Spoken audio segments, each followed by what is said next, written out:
Every week, the UBC Business Desk and I comes together to compile for you the stories that made news. Join me, Wadulo Mark Arnold, as I take you through the business roundup. Uganda has become the first African country to de-risk small and medium-scale renewables. The Regional Liquidity Support Facility, a joint initiative by the Africa Trade Insurance and KfW of Germany, will protect independent power producers against the risk of delayed payments by public off-takers. The move reflects Uganda's commitment to ensuring viability of small and medium-scale renewable energy projects, says Matia Kasaija, the Minister of Finance, Planning and Economic Development. The move reflects Uganda's commitment to ensuring viability of small and medium-scale renewable energy projects, says Matia Kasaija, the Minister for Finance, Planning and Economic Development.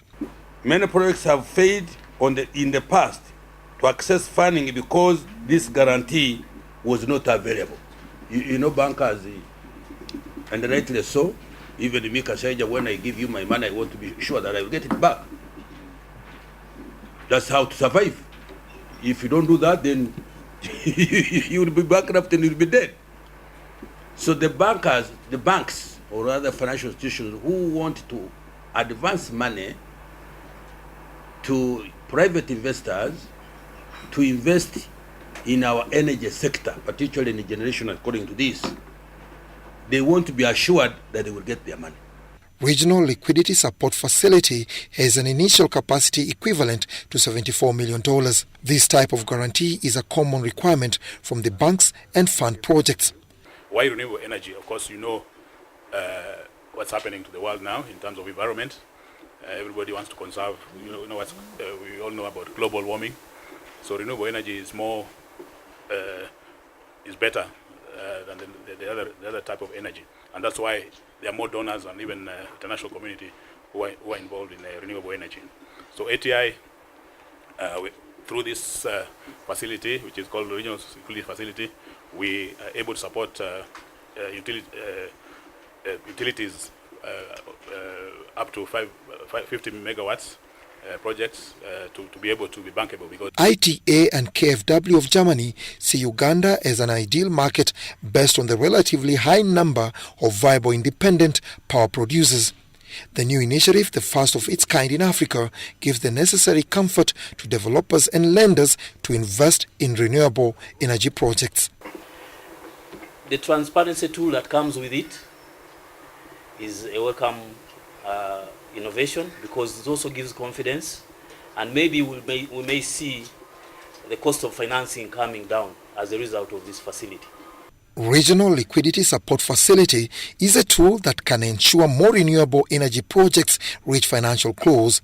For Africa, small and mid-sized projects may be a better fit to the current environment, requiring less financing and can be implemented much quicker. Dennis Igoa for UBC News.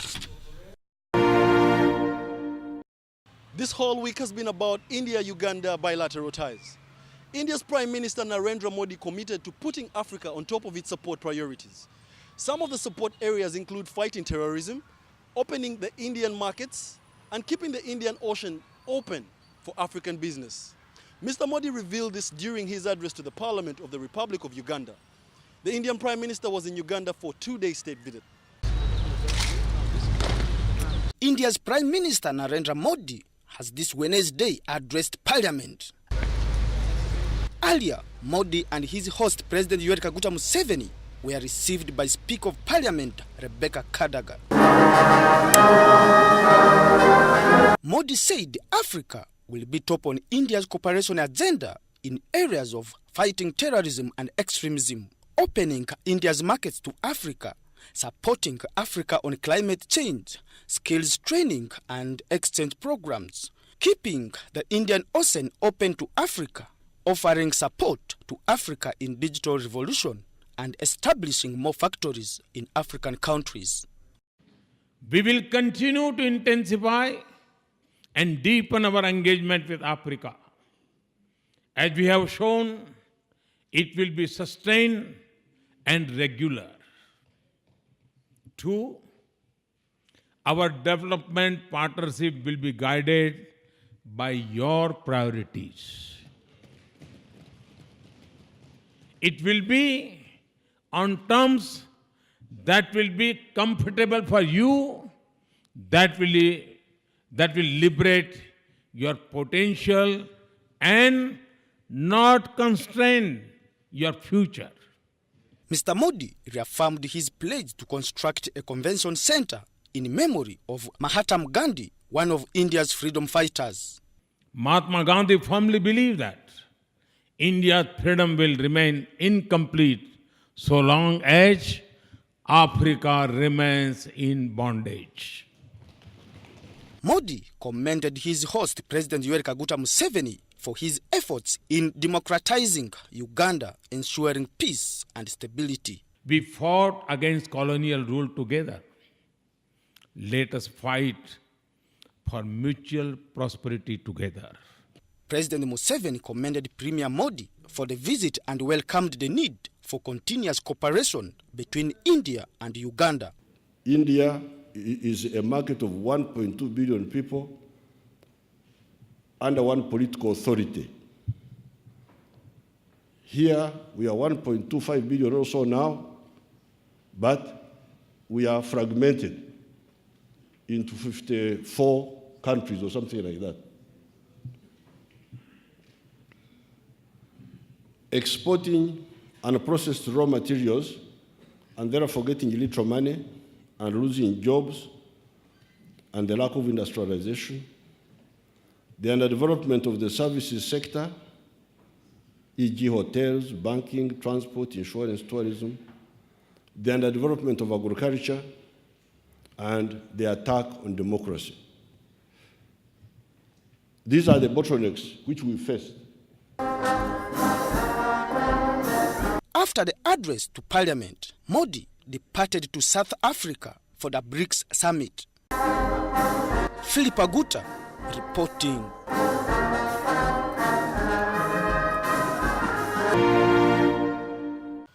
Uganda is still stuck among the poor performing countries in Africa's seed industry. The 2017 Africa Seed Access Index faults insufficient seed inspection and weak enforcement measures in curbing infiltration of fake seeds and agricultural inputs into the country.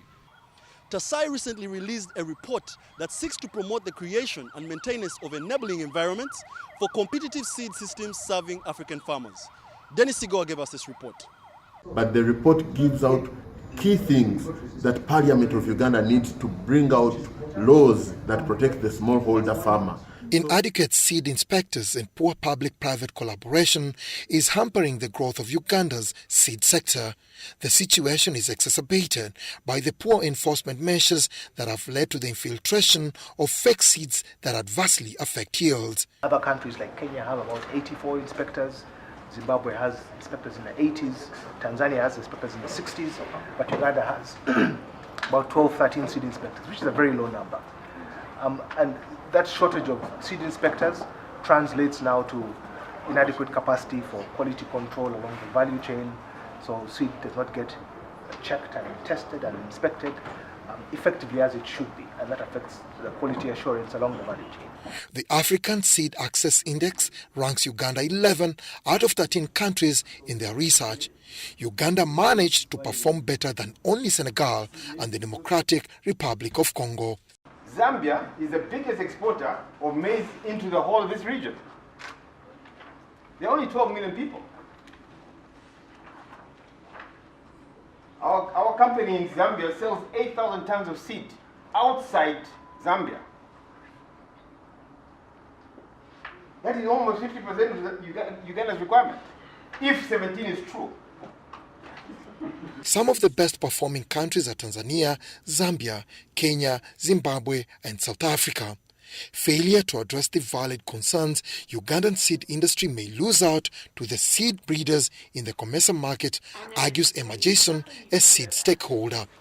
And in the next very, very few years, Uganda, which is seen as being very vulnerable, is going to be flooded with imported seed, and there will be no Uganda seed market left.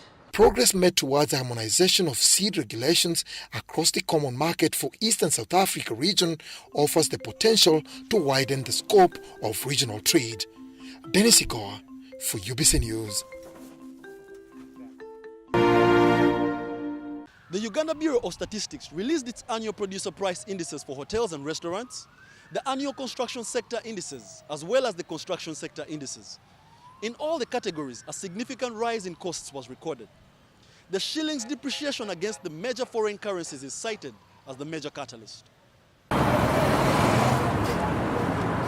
No, of course, what we were not attributing to anything. What we are saying is that the increasing trend, which we have recorded at the end for the year end of June, if it continues, we shall continue to record more. The prices will start increasing at a faster rate as it was before, which was recorded in a lower rate. You remember the graph started coming downwards, then it is now moving that way. It's now moving upward, meaning that now we have already started recording the price, the producer prices started increasing at increasing rates, now increasing faster than before. For a period of 1 year, that is June 2018 comparing with June 2017, we are having an increase of construction sector input prices of 2.6%. And these were the drivers. We had a 3% increment in residential buildings and a 1.3% building in inputs which go into non-residential buildings, and 5.2% increase in inputs which go into civil works. What were the drivers? What pushed this increment into those subsectors? We are having wage rates increasing to a tune of 2.2% increase due to an increase in the cost of living. We also had paint increase by 4.7% due to a rise in the cost of raw materials. We had electrical wire and cable pipes increase by 5.5%. After registering great achievement in Uganda's ride-hailing platform, TAXIFY has come up with a new innovation codenamed TAXIFY Go. The ride-hailing firm seeks to expand riders' options and to allow drivers with smaller, lower consumption vehicles an opportunity to access earnings. In the last 12 months, the ride-hailing transport business, mainly in Kampala and Entebbe, has registered significant subscription and customer usage. TAXIFY, we are an international ride-hailing application. We're actually Europe and Africa's fastest growing ride-hailing application. We launched in 2013, and between the last 5 years, we've actually made it to 23 countries globally. We manage an application that basically affords safe travel for both the clients that use us and an opportunity to make more money for both the drivers that use us. Ride-hailing, I think it's more what you want. Yeah. So how are the people appreciating the service, and do they know what a ride-hailing is? The people are really appreciating our service. I think the market has taken quite well to TAXIFY. But I think it's also because we understand the market in which we came and the kind of product that we had to release when we came here. The business of transportation has not changed that much. What we're doing is just taking transportation to the next step. You don't have to stand at the stage and wait for your taxi. No, your taxi is going to alert you when they arrive. So those 2, 3, 5, 10 minutes you would have been at the stage, you're in your office finishing something else, or you're in your house getting prepared. Taxi alerts you when it has arrived. You get in, you go. We've launched a new category called TAXIFY Go, and the concept behind this was to be able to make travel more affordable. So for us, our business is about affordability. These are TAXIFY Go covers much smaller cars, 1300cc and less, which gives us an opportunity to have because these cars are more fuel efficient, it gives us an opportunity to play around with the pricing a little bit to make sure that we can price them where they're more affordable for people who want to use a car, but also open up an opportunity for all the drivers out there who have these kinds of cars to come in and drive with us, because we have people who want to travel with them. TAXIFY eventually is going to cover the whole of Uganda. That's the plan. But currently, right now, we are concentrating it on covering Kampala and Entebbe, because these are the two, this is where it starts. This is where every business begins. This is the beginning of any business that comes in here. So with all the trade center being Kampala, this is where we needed to launch it first, see how to meet the needs of the transport industry here, of the regular users, and then we shall be able to expand it going forward.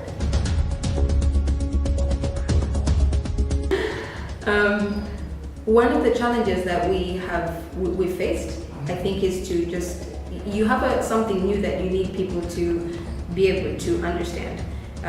Some people use it, but they don't completely understand how it's supposed to work. So like I explained, the cars don't belong to TAXIFY. These are just cars like yours and mine, and you have to just sell that image that these drivers are people like you and me. So it's just mostly making sure that the drivers understand the kinds of clients that travel with us. Clients have different expectations, and they need to be able to accommodate that, but also for the clients to be able to understand that these drivers are people like you and me, so maybe they should be respected the same way you and me would want to be respected while providing a service.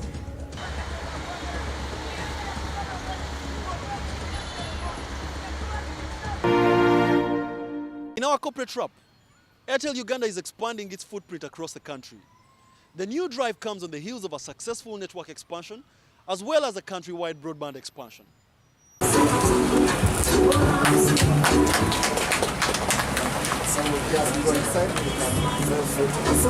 This is our effort to ensure that our people don't have to move all the way from Nansana to go to Kampala. I'm sure most of you might have had or might have wanted some services, and you're told you have to go to either Forest Mall, or you have to go to Game or ShopRite, or you have to go to Airtel head office. With this kind of investment, we've made it able and possible that you can get all the Airtel services in one location, and this shop, starting today, will be able to serve all the people of Nansana with all the services that Airtel provides. This kind of activity is going on across the country, so today we are launching a number of shops. We'll be launching over 17 shops today, but also along the way as we move, we will be setting up many more shops like this.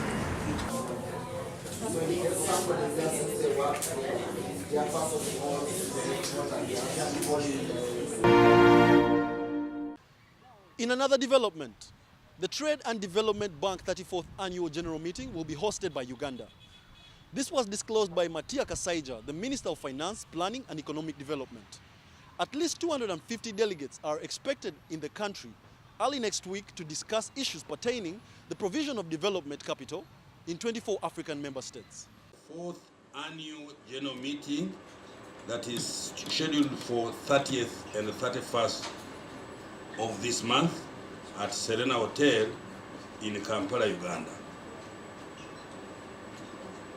The Trade and Development Bank, abbreviated as TDB, is a multilateral financial institution established in 1985 and currently has a balance sheet of $4 billion. The shareholding of TDB includes 22 member countries from the tripartite region, that is COMESA, ESC, and SADC. TDB provides development capital and services in the region through customer-focused and innovative financing instruments.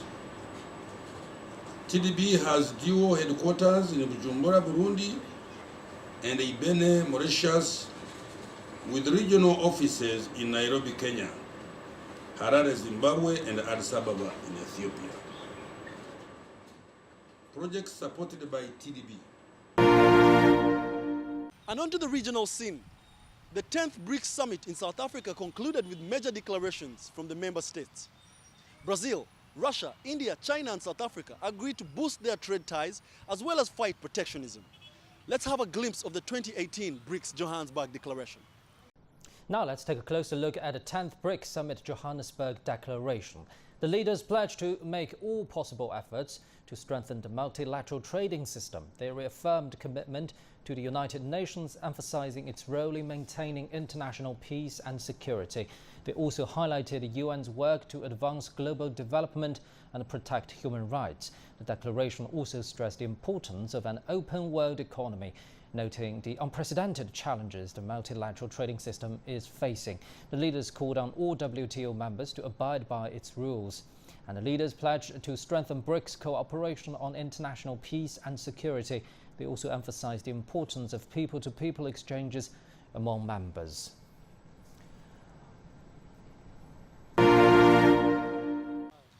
In our Sounds of Business, we take you to Queen Elizabeth National Park in Kasese District.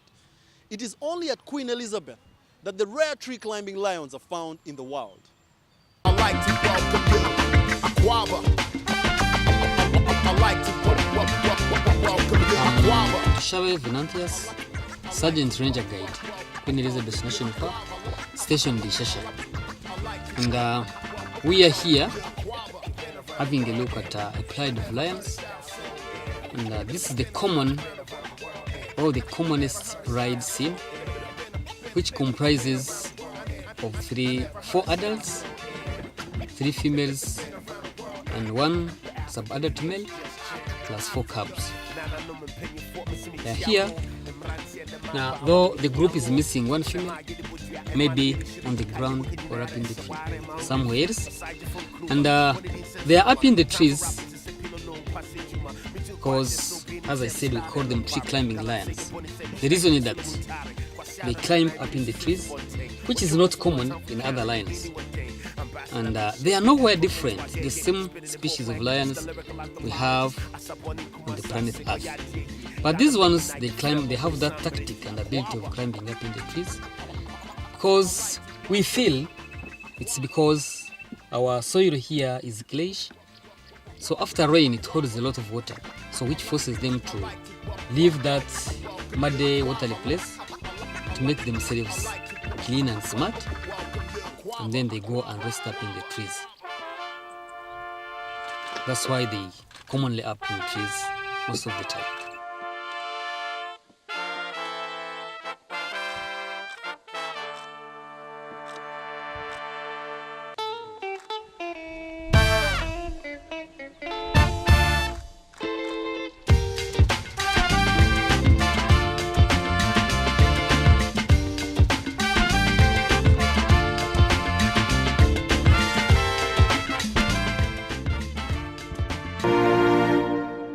That easy. Breaking an even in an aeroplane can take you between 5 to 7 years. Breaking even.